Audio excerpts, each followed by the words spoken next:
আসসালামু আলাইকুম প্রিয় দর্শক। সাহেরার হাতে মেহেদি দেওয়ার চেষ্টা করেছিলাম, কিন্তু প্রথমবারে ও উঠে গিয়েছিল। ঈদের দিন সকালে মেহেদিটা দিয়েছি।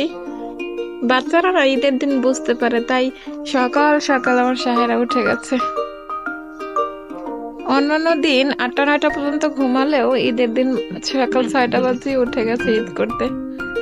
তারপর আমি অপেক্ষা করছিলাম ও কখন ঘুমাবে, তারপর মেহেদিটা দেব। তো ঘুমাতে ঘুমাতে 10টা 11টা বেজে গিয়েছিল, তারপর মেহেদি দেওয়া শুরু করি।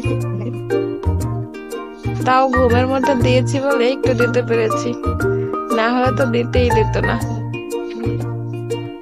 অনেক চেষ্টার পর মেহেদিটা দিয়েছি, কিন্তু তাও শেষ রক্ষা করতে পারলাম না। মেহেদিটা দেওয়ার পর পরই সায়রার ঘুম ভেঙে যায়, আর ও উঠে কান্না শুরু করে দেয়।